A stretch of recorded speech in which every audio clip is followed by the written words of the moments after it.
বন্ধুরা, ওয়াংখেড়ে ক্রিকেট স্টেডিয়ামে আজ যা হলো তাকে শুধু ম্যাচ বললে ভুল হবে।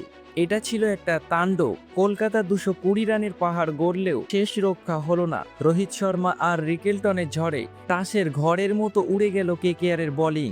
ম্যাচ শেষে আজিঙ্কিয়া রাহানের চোখে মুখে ছিল হারের যন্ত্রণা। চলুন দেখে নেই ২২০ রান তুলেও কেন হারতে হলো কলকাতাকে। ম্যাচের শুরুটা কিন্তু কেকেআরের জন্য স্বপ্নর মতো ছিল। টসে হেরে আগে ব্যাট করতে নেমে কেকেআর নির্ধারিত ২০ ওভারে ৪ উইকেট হারিয়ে ২২০ রানের বিশাল স্কোর খাড়া করে।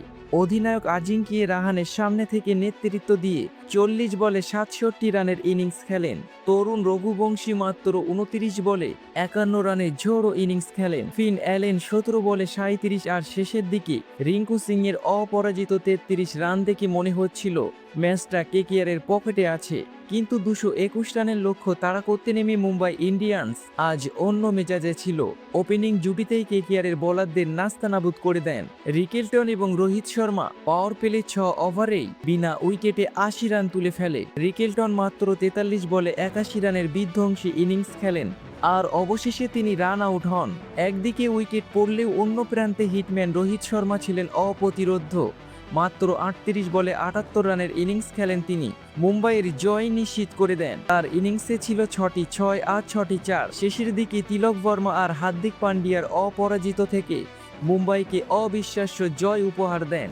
মুম্বাই মাত্র ১৭ ওভার ২ বলে ৩ উইকেট হারিয়ে জয়ের বন্দরে পৌঁছে যায়। বন্ধুরা, মুম্বাই ইন্ডিয়ান্স আজ প্রমাণ করে দিল কেন তারা আইপিএলের অন্যতম সেরা দল।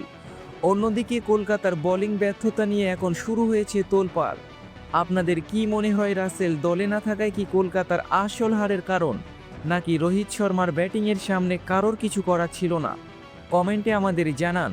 রোহিত শর্মার এমন ব্যাটিং যদি আপনার ভালো লেগে থাকে তাহলে আজকের ভিডিওতে লাইক করতে ভুলবেন না। আর আইপিএলের এমন নতুন খবরের জন্য আমাদের চ্যানেলটিকে সাবস্ক্রাইব করে রাখুন।